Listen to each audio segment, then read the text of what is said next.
Hello, everyone. Welcome to this session. My name is Abhilasha, and I'll be taking you through this orientation into CSAT, its syllabus, its pattern, a bit of practice, and what all you should be thinking about while you're writing the CSAT or while you're preparing for the CSAT. So let's get started without wasting any time. We will get into the thick of things and try and understand what the CSAT is all about. Now, of course, if you try and understand this paper, the Civil Services Preliminary Exam is a screening test and is conducted to shortlist candidates for the main examination. So, when you write the CSAT, the marks that you secure in this exam are not considered. But if you don't crack this, you cannot get into the mains. So, this is the preliminary portion of your civil services admission. So, first you clear this paper. Now, interestingly, there are two papers of objective type carrying a maximum of 400 marks in the preliminary exam. CSAT is the qualifying paper with minimum qualifying marks fixed at 33%. So you need to get 33% minimum to be able to qualify. Once you've qualified, then you go into the next level. Now, it is mandatory for any candidate to appear in both the papers of the Civil Services Preliminary Exam for the purpose of evaluation. So, the first portion, the preliminary exam, will have two papers, and you have to solve both the papers. You have to appear for both the papers for you to be considered in this. And for both the papers, you need to get a 33% minimum. So, the number of papers will be two. The type of questions here will be objective. That means these will be MCQs. So multiple choice questions here. Total maximum marks will be 400, 200 for each paper. So 200 for one, 200 for the other. The duration of the exam is 2 hours each. So you get 2 plus 2, that is 4 hours. 20 minutes per hour is extra time for blind candidates and candidates with locomotor disability and cerebral palsy. So you have to have a minimum of 40% impairment in either of these, and then you get 20 minutes extra for each paper for each hour. So general candidate gets 60 minutes for 1 hour. So the somebody who has these problems gets 80 minutes. So for a 2 hour paper, you get actually 2 hour 40 minutes. Is there negative marking? Yes, there is negative marking, and the negative marking is 1/3 of the marks that are assigned. The medium of examination is bilingual, so you get the paper in both Hindi and English, and you can solve either of the sets. That's it, entirely your choice or a candidate's choice. Now, the syllabus, let's talk about it. So, there are 80 questions in CSAT, which come from these topics. There's a maximum of 200 marks to be solved in 2 hours. Now, what are these topics? Number one is comprehension, reading comprehension. Number two is interpersonal skills, including communication skills. Number three, logical reasoning and analytical ability. Number four, decision making and problem solving. Number five, general mental ability. And number six, basic numeracy, data interpretation, and so on. So, out of this, you get a total of 80 questions that you will need to solve and crack. You will need to do at least 33% of the section well with that kind of marks to be able to get into the next level. Okay. I hope you're understanding all of this. Now, we are going to talk about CSAT verbal section. That is the English portion of CSAT and what we can do to help you take this forward. Now, there are four portions from CSAT verbal that will be there. There is reading comprehension, there's critical reasoning, there is syllogisms, and there is decision making. This is what your verbal faculty members will teach you or take up. So, reading comprehension, as we already know, we get a small passage. The passage, now, interestingly, in CSAT, the passages are not more than 200 words, they're probably lesser, 100 to 150 words generally. Some may be a little more. So there are small passages. The passages are followed by one or two questions, and you get a number of questions. Critical reasoning, again, the passage is asking you. So in reading comprehension, essentially, we are looking at factual questions, global questions. That is the main idea, and such like questions. Critical reasoning, you get questions on inference, strengthen, weaken, such like things. Then you have syllogisms, which is the all A or B, all B or C type of questions, and decision making. which of course is a very typical type of question. You get a problem and you have to define what will be the right decision in case a problem like that comes to you. So this is essentially the verbal syllabus. I'm not saying this is the entire syllabus. There are around 27 to 28 questions every year from the verbal section. So you may have about 10 to 15 passages, each comprising 1 to 2 questions, and then a couple of questions. So critical reasoning will be part of that. Syllogisms, you may get 1 or 2 questions, and decision making, you may get anything from 1 to 2 to 3 questions. So total making up these 27 or 28 questions from all of these subject areas. Now, if you have to look at the weightage of the question, let's take a look at this. So we have brought for you all the years from 2019, 20, 21, 22, 23, and 24. And the weightage is such. Let's quickly take a look. So right at the bottom is the verbal section or the English section, as you call it here. Okay. This, of course, is your reasoning section.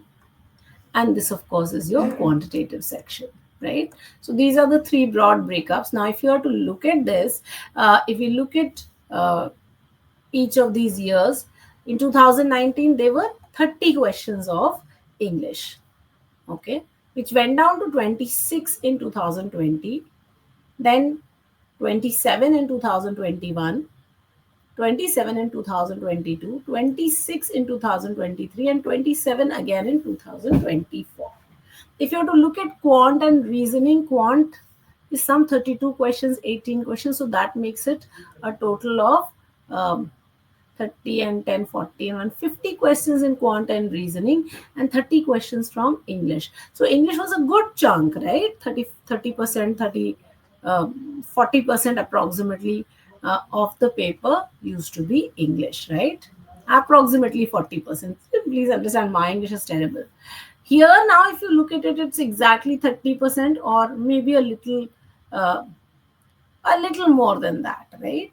So you have 27 questions in English, 15 and 38 in the other section. So the number of questions has changed. But if you look at the last 3-4 years, it has remained consistent at 26 or 27 questions.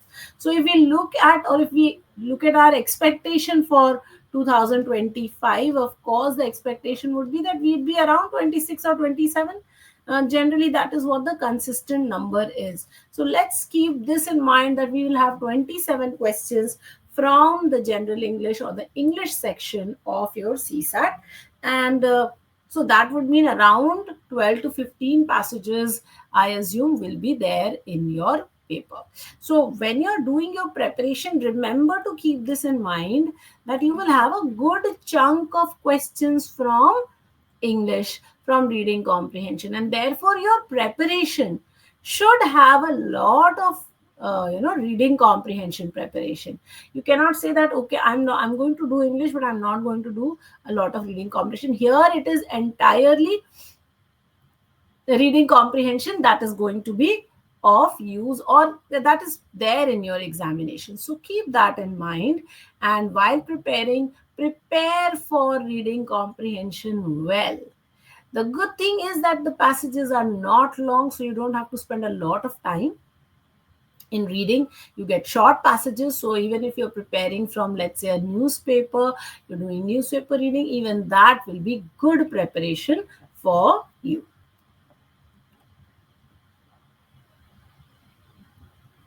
All right. So, what is comprehension all about? You read passages and you answer questions based on them. The questions will expect you to understand, to interpret, and do critical analysis. So, therefore, the questions can come from any place. The questions could be what we call the global questions. Now, when I say global questions, what do I mean by that? I mean questions which will ask you generic information about the passage. For example, what is the main idea of the passage? For this, you don't read a specific line of the passage. You look at the entire passage and identify what the main idea is. What is the purpose of the passage? Why has the writer written this passage? What is the purpose? What is the central theme of the passage? Okay. These global questions are very much part of your testing. Okay. Then the second type of questions, what we call the local questions. Okay. The local questions essentially test you on data or facts. So in this case, what becomes very important is whatever is mentioned in the passage. So you follow the keyword approach here. So these questions will always say something like according to the passage. Okay. Or it will say according to the author. Some such thing will be mentioned there, and what will be your task will be to spot that what is it that the author is asking you, what information does the author want from the passage specifically, and then we'll ask you those questions. Okay. The third type of questions that you will get are the logical questions, or what you say critical analysis. So the logical questions will now ask you about the logic. So why is something happening? Why has the author mentioned something? When he gives you a reason, an example, and a name of a person, some specific data. So why are they doing that? So the logical questions test you on the reasons why. So the reason why X is given, how do you strengthen an argument? How do you weaken an argument? What is it that the author has assumed? These things then become a part of your logical questions. So these essentially are the three types of questions that you get in your exam. And for each one of these, we are preparing for very, very seriously. So, like I said, understanding, interpretation, and critical analysis. So these passages are not just about taking it very simply and just solving it, but you are spending a lot of time in thinking about these questions, understanding it, and then taking it forward. Okay. I hope you're getting this.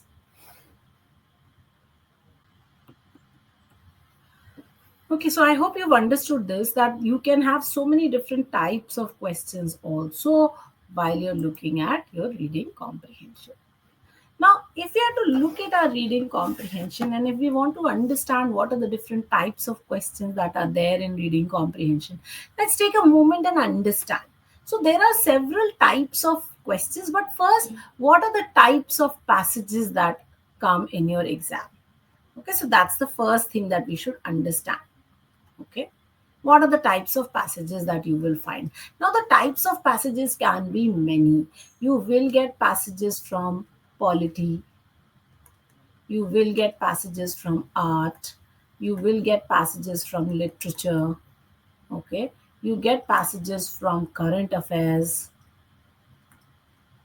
Okay, you get passages from government documentation reports and uh, you know technical reports and stuff like that. So passages can come from many sources. You can have passages from sciences, you can have passages from geography, from history. Okay, there are different types of passages that are possible in this examination. Okay, now the length of the passage, if we talk about that, the length of the passages is generally between 150 words to 250 words. The passages are not very long here. That's the good thing about your CSAT RCs, that the passages are not very long. Are they complicated to read? Let's also talk about that. So, the level of complexity in the passages. Well, the level of complexity, if I am to look at the FK grade of these passages, then the passages are not very difficult to read. Okay, they're very average, or let's say medium to medium difficult type of passages in terms of reading. What do I mean in terms of FK grade? Now, when we read a passage, we understand that sometimes we'll say, "Oh, it's very difficult to read. Oh, it's very difficult to understand. Oh, it is very easy to understand." For example, when you read the newspaper and you read the news page, it's generally easy to understand. But if in the same newspaper you go and read, let's say, the editorial, it is much more difficult. Now, how is it difficult? Because it is using words which are more complex. So the higher the level of difficulty of the language in a passage, the higher is the FK grade. FK grade is a grading scale for complexity or for understanding the difficulty of a passage. So here the passages are generally not extremely difficult. So they range from, let's say, 12 to 16 of the FK grade, which is a very decent readable passage for anyone with some amount of understanding and some amount of ability to read. Okay, so that's three things. So types of passages, they can come from any genre. Please understand, there is no specific genre that is, specified for CSAT. So they can come from any place. Okay, if I'm to look at the sources of the passage while we are reading, we must also understand what are the sources. So the sources are newspapers. You will find a lot of articles from different newspapers. That sources of articles or the RCs can be from EPW, Economic and Political Weekly. They can be from technical research papers or white papers that the government puts out. Okay. So, research papers and white papers by the government, those. Then they can also be reports by various agencies, and we have a lot of those. So, reports by various agencies. So, these can be some of the sources that you get in your reading comprehension. Okay, now let us also understand what are the different types of questions that you would get in reading comprehension. So I'm going to just take you to the, I'm just going to erase all of this and take you forward. So now what are the different types of questions that you get in reading comprehension? So what are the question types? Now the question types, guys, like I said, we can have three types of questions. We can have the global questions. Okay. We can have the local questions. And we can have the logical questions. Okay, all three types of questions are possible in this exam. Now, what do I mean by global questions? Global questions are questions which are based on main idea, theme, title, purpose of the passage, all of these. Okay. So the tone of the passage, these are your generally global questions. And these types of questions you will find. Then you have the local questions. The local questions are generally data based. Okay. That means, or I should say fact based, not database. They're generally fact based. Fact based means anything that is mentioned in the passage. So these questions, like I had told you earlier, they will have words like according to the author or according to the passage. Okay, something like this. They may just ask you something specifically from the passage. So X means what? X is, and then they could just ask you whatever. Okay, they could also ask you specific vocabulary questions, which could be just contextual vocabulary that they will ask you. Then the logical questions generally ask you for interpretation. Now, what kind of interpretation? Something is given, some example is given. Why is that example given? Okay, some data is given, some statement is given. Why is that statement given? Give the reason. What is it that the author has assumed when he gives you a statement? So the author's assumption. What is it that the author wants you to conclude? So your inference. Okay. How can you strengthen or weaken the author's ideas? Anything supporting the author's ideas. All of those can be different types of questions that you get here. Okay. So these will be the different question types that you get in your exam. Okay. I hope you're understanding this. So these will be the different question types, and these of course you will find in various places in different questions. Okay. All right. I hope this is clear. All right, now we have a few practice questions. I don't have a lot. I just thought I'll do about 4 or 5 passages with you guys so that you can understand what a question is. And then I'll take you to some reasoning questions also. Okay. All right. So let's take a look at this first passage and we'll try and read it together and solve the question. So here is your first question. Take a moment, read, and then we will try and understand what the question is saying. You can always pause this video here and read the passage by yourself and then take it forward. According to the Food and Agriculture Organization, one third of food produced for human consumption, one third of the food is lost or wasted globally. Okay, that's a lot of food waste. Food is lost or wasted throughout the supply chain. So it is happening everywhere, from initial agricultural production to final household consumption. So where you produce to where you consume, there is food being lost throughout this process. The increasing wastage, so this wastage is also resulting in land degradation by about 45%. And why is it happening? Because of deforestation, unsustainable agricultural practices, and excessive groundwater extraction. All of this is causing land degradation. The energy spent over wasted food, so you're spending energy also, it results in about 3.5 billion tons of carbon dioxide production every year. That's a lot of carbon dioxide production. Decay also leads to that food that is being wasted is decaying, also leads to harmful emissions of other gases in the atmosphere. You leave that food, it decays, then it leads leaves a lot of emissions. Addressing the loss and wastage of food in all forms is critical, is very important to complete the cycle of food sufficiency and food sustainability.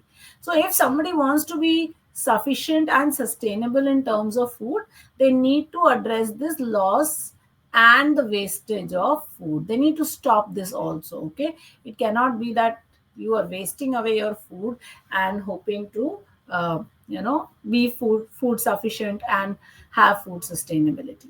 All right, very interesting passage, small one.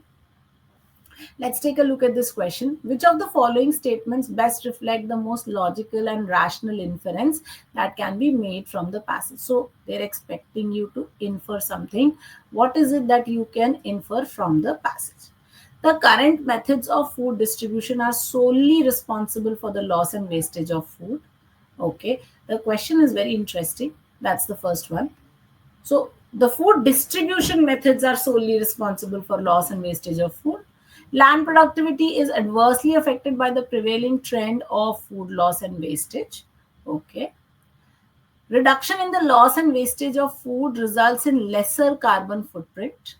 So if you reduce the loss and wastage of food, you will have a lower carbon footprint.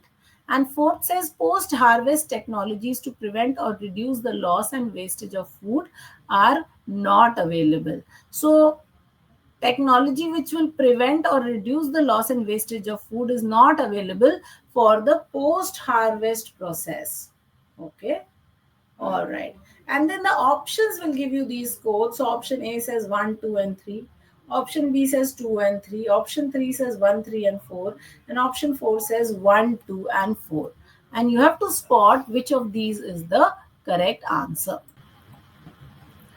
All right. So let's take a look at this question.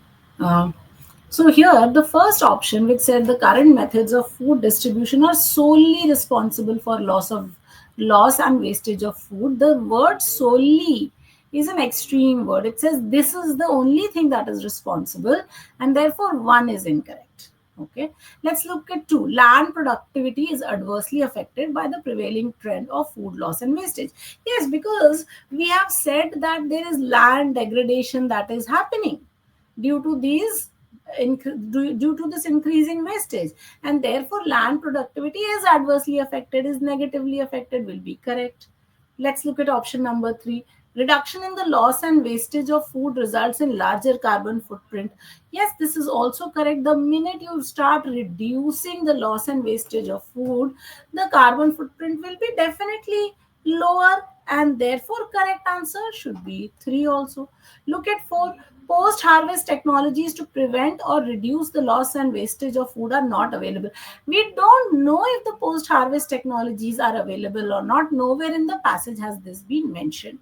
So therefore, the correct answer here, guys, should be option number B, or option number 2, only 2 and 3. And that I hope you get as your correct answer. See, when you're eliminating, you must always pay attention to extreme words. And here, one of the options had, option number 1 had an extreme word like solely, only, right? No, never, always. Okay, now these words, must, will, these words are very, very strong, and wherever you see these, you know that it is not going to be the right answer. So eliminate based on this. Okay. All right, let's look at the next question here. The next question also came from the same passage. It said, based on the above passage, the following assumptions have been made. Now, which of the assumptions are valid, and we have to identify which one will be valid. The food distribution mechanism needs to be reimagined and made effective to reduce the loss and wastage of food. Ensuring the reduction of wastage and loss of food is a social and moral responsibility of all citizens. Now, if you look at option number 1, that clearly is very valid, because if the food distribution mechanism is not rethought, not reimagined, not made effective, then loss and wastage of food will not be stopped. So therefore, 1 is a very valid answer. If we look at 2, ensuring the reduction of wastage and loss of food is a social and moral responsibility. We don't know if it is a moral responsibility. Please understand that. Also, is it a social responsibility? We can still say that. But to say that it is a moral responsibility will be too much of an exaggeration or expectation or an assumption. So therefore, 2 will not be valid. So the correct answer here will be option number A, 1 only. And that then becomes your answer.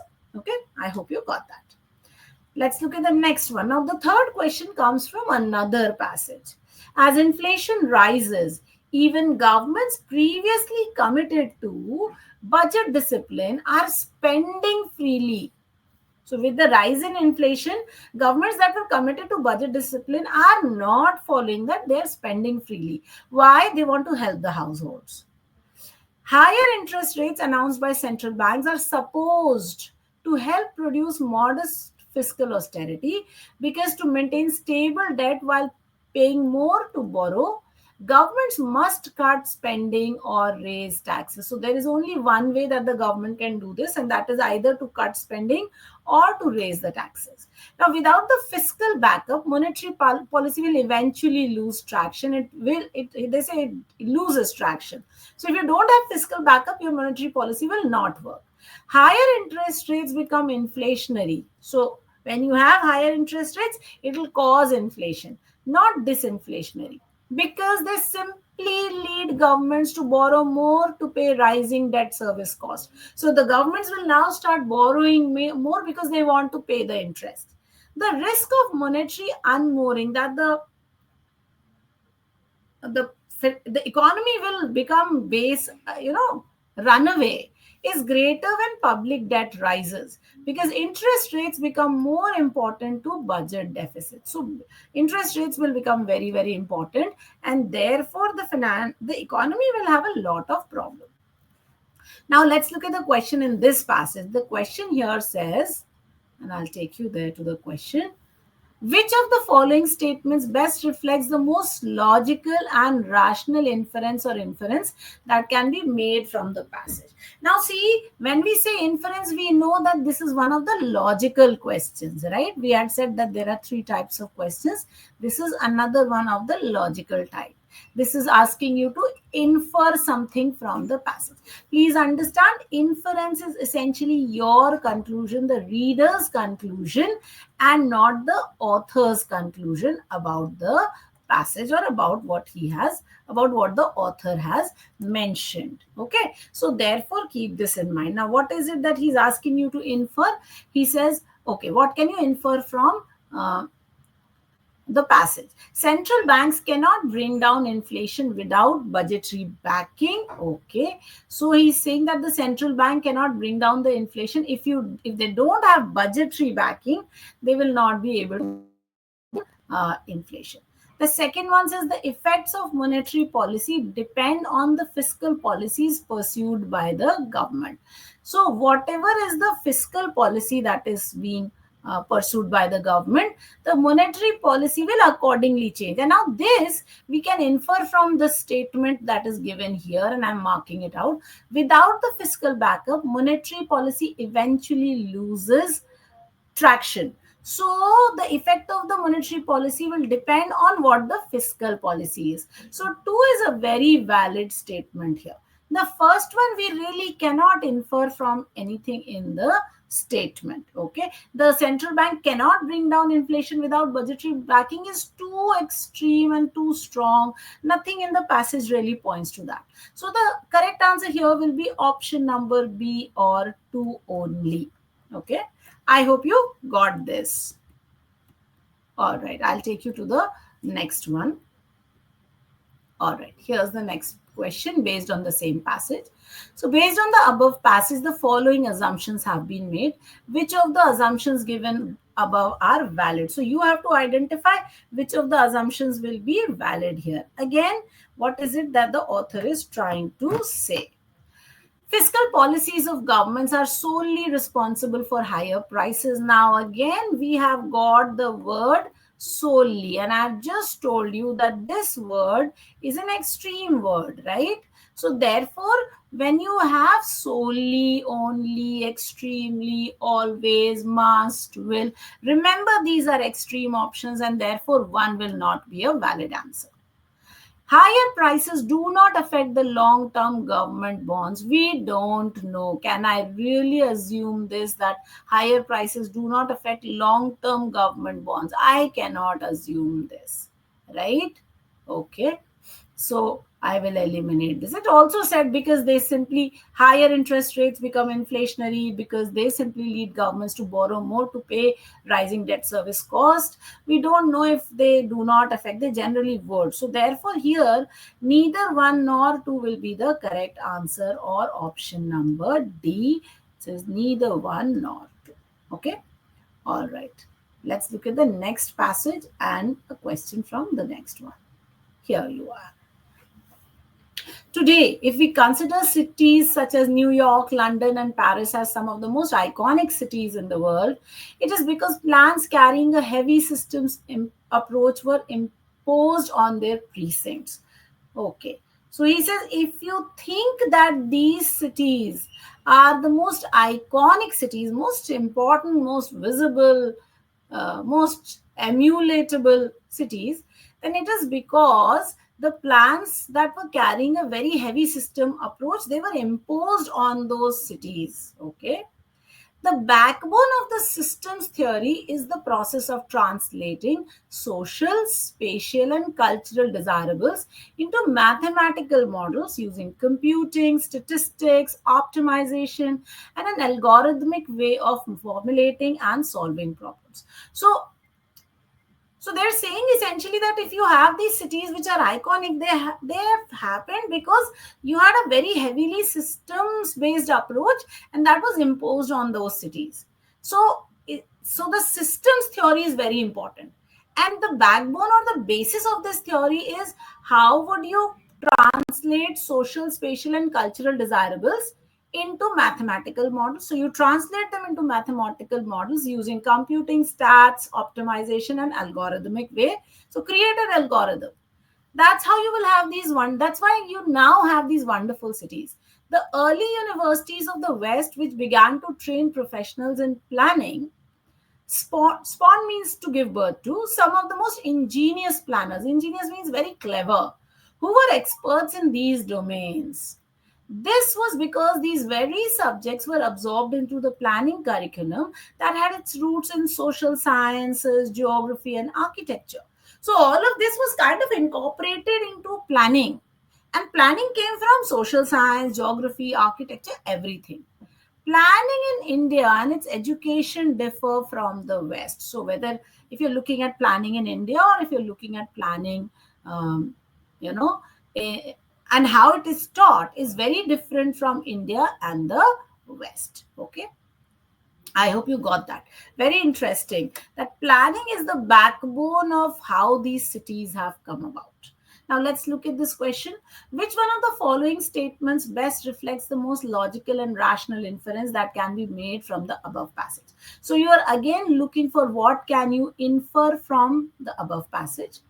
Option number A says curriculum for urban planning courses should have diverse and interdisciplinary approach. Okay, so when you're creating a curriculum, you're looking at very diverse and interdisciplinary approach. Now that can be something that we can infer. Why? Because the passage said that the people who planned these cities were experts, and it was because they learned social sciences, geography, and architecture. So even now, if you want to have curriculum for urban planning, you should have this amalgamation. So A looks like a very good answer to me. I'll also look at B, which says in India, city administration is under bureaucracy, which lacks formal training in urban planning and management. We don't know this, please understand. You cannot infer all of this detail from that one line which says planning in India and its education differ from the West. So, not B. Let's look at C. In India, the management of urban areas is a local affair with a chronic problem of insufficient funds. Again, we don't know if we have sufficient funds or not, so C is incorrect. Look at D. With high density of population and widespread poverty in our urban areas, planned development in them is very difficult. Now, again, we don't know what is this urban area having population and widespread poverty. Again, this is not mentioned in the passage, and therefore D cannot be inferred. So, here the best answer, yes, I'll have to go back to option number A and say that that is my best answer. So A, yes, is the correct answer here. Let's look at the next one. Based on the above passage, the following assumptions have been made. Which assumptions are correct? We have to understand and identify those. Let's take a look. So assumption number 1 says India needs a new generation of urban professionals with knowledge relevant to modern urban practice. And Indian universities at present have no capacity or potential to impart training in the systems approach. They have no capacity or potential to impart training in systems approach is very extreme and therefore cannot be my answer. India needs a new generation of urban professionals with knowledge relevant to modern urban practice. Well, that also we cannot assume from this passage. How do I assume that? Okay, so therefore neither one nor two should be the correct answer here. Okay. All right, let's look at the next one. This one is also again very interesting, small passage. We'll take a look. Not every voice on the internet commands the same kind of audience. So different people, different voices, different audiences. Okay. When anonymous private entities with high capital can pay for more space for their opinions, they're effectively buying a louder voice. They can pay money, they can buy a louder voice. If political discourse in the digital sphere is a matter of outshining one's opponent till the election is won, then the quality of politics will suffer. So, if you're talking about politics and you say political discourse or political discussion in the digital area is just about outshining your opponents, then the quality of politics, the quality of things that are happening are not going to be as good. The focus of social media is restricted to the promotion of content that generates more user engagement, regardless of how inflammatory the content may be. So you are now essentially selling um, engagement and not real opinions or not real voices. Okay, so that's your passage. Let's take a look at question number 1 for this passage. Hmm. Which one of the following best reflects the central idea of the above passage? So, constructed as a marketplace of views, social media ensures instant access to information. Please understand that social media makes sure there is instant access to information was not mentioned in the passage. So, A cannot be my answer. Social media are not ideal or moral institutions, but the products built by companies to make profits. Yes, this could be an answer. Social media have been created to strengthen democracies. Can we really say that when it is going absolutely against what the passage is? Right? So I'm going to eliminate three. I've already eliminated one. I look at D. In today's world, social media are inevitable for well of informed social life. But again, this goes against the grain of the passage. The passage said that the content may be inflammatory. So social media is not giving you true, genuine content, it is giving you engagement. So is it inevitable for a well-informed social life? Not really. So the best answer here is going to be option number B, which says social media not ideal or moral institutions, but the products built by companies to make profits. Okay. All right, let's look at the next one. Based on the above passage, the following assumptions have been made. Let's take a look. Internet is not inclusive enough. Internet can adversely affect the quality of politics in a country. Now, we are trying to say that which of these assumptions is valid. So, internet is not inclusive enough. Yes, because it is only the voice, the loudest voice that is heard.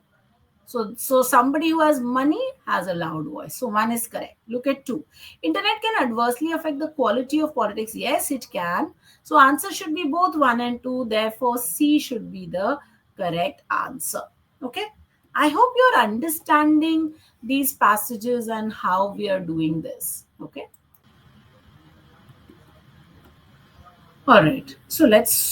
I'm hoping that you're understanding how we're solving these questions, okay? And the type of questions. Okay, let's look at the next set of questions. So, only with long experience and opening of his wares on many a beach where his language is not spoken, will the merchant come to know the worth of what he carries and what is parochial and what is universal in his choice. So, when he has a lot of experience, a merchant comes to know, okay, when he's gone to many places where his language is not spoken, he understands the worth of what he's taking. What is parochial means isolated, and universal means something that everybody likes. Such delicate goods as justice, love, honor, courtesy, and indeed all the things that we care for are valid everywhere, but they're variously molded and often differently handled. So people handle them differently and sometimes nearly unrecognizable if you meet them in a foreign land. And the art of learning fundamental common values is perhaps the greatest gain of travel to those who wish to live at ease among their fellows. So, anyone who wants to live easily in a comfortable way has to understand and learn fundamental common values. Okay, so that is what this passage is all about. Let's take a look at the question. When we meet other people while we travel, we learn to differentiate between A, imagination and understanding, B, communities and nationalities, C, local values and universal values, and friends and foes. Well, okay, so he has said that we have to learn fundamental common values, so things which are very specific to you, right? So therefore local values and universal values. We don't want to differentiate between imagination and understanding, neither communities and nationalities nor friends and foes. So the correct answer here will be local values and universal values. Okay, with reference to the above passage, the following assumptions have been made, and which of the assumptions are valid? So here they've given you three assumptions, and you have to identify which one of them is valid. Travel leads to an understanding of humans. Okay, yes. Travel helps those who wish to learn fundamental common values. Yes, very clearly assumed. A person with long experience in travel can resolve differences amongst people. Can you resolve differences among people? Can you understand people? Yes. But can you resolve their differences? No. So therefore, answer will be only one and two. That means option number A will be the correct answer. Okay. I hope you're getting the type of questions that we get. All right. Let's look at the next question. Now, the next question is based on reasoning. Okay. And this one is a very interesting one. It says a statement is given to you followed by two conclusions, and you have to identify which of the conclusions is correct. Is it only the first one, only the second one, both, or neither? So, statement says India is the world's largest producer of milk.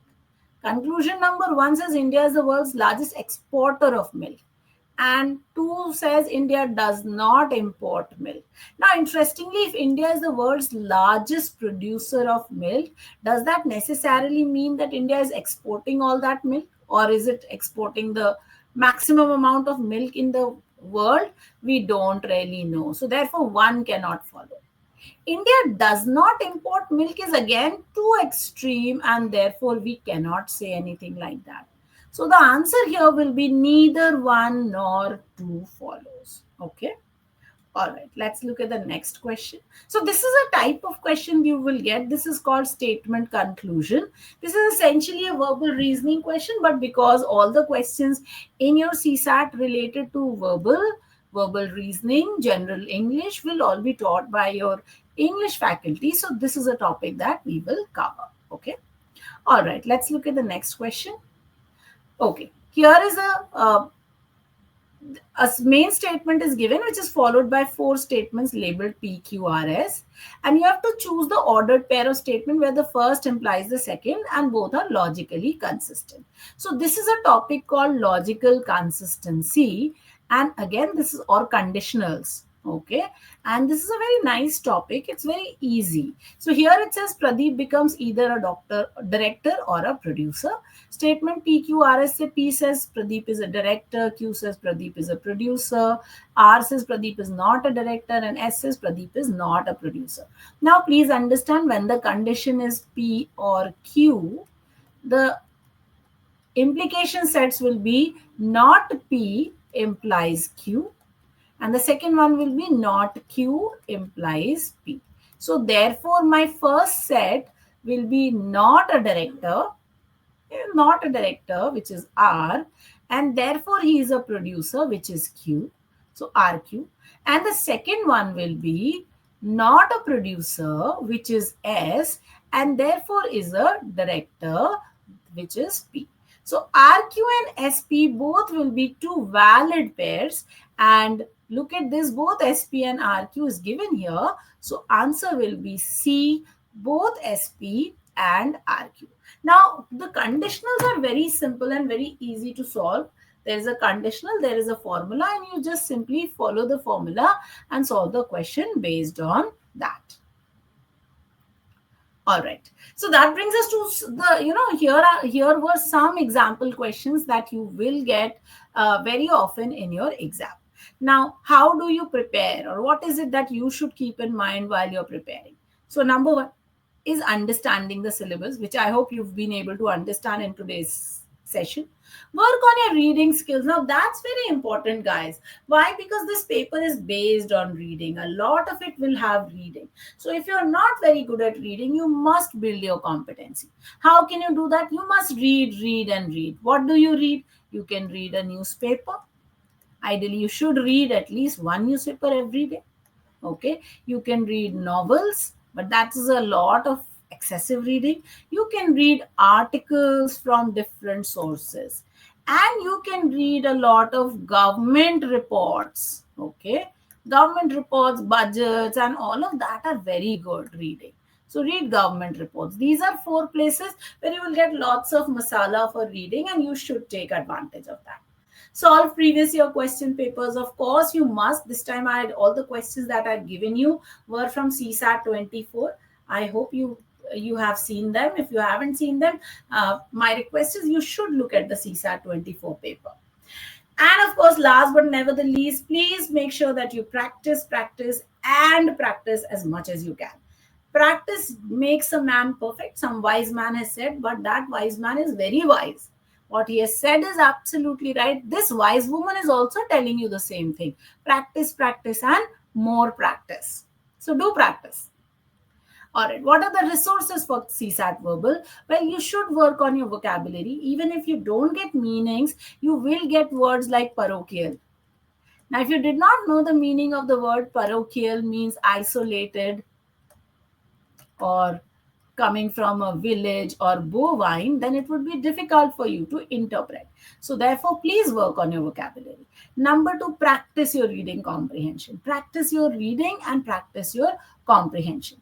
Number three, work on your reasoning and your decision making. Of course, we will do this, we will help you do all of this in class also. But beyond that, you must also make sure that you're reading on your own. So, for vocabulary, you could use our vocabulary book, but other than that, use WordPar Made Easy for improving your vocabulary. For reading, please use your newspapers. The Hindu is my favorite newspaper, Indian Express, Hindu, Telegraph, whatever newspapers you feel like, please read. For reasoning, of course, you can practice from the study material. There will be plenty of practice material that you will get. You can use those. You can use the topic test, the section test, whatever tests are available for you, please use them. Okay. All right, that brings me to the end of this session. Thank you so much for being so patient and listening. Remember to hit like, share, and subscribe. And also, if you have any feedback or if you have any questions, you can put them in this chat box right below. Just go ahead and do that. My name is Abhilasha, and I will see you again. Thank you so much.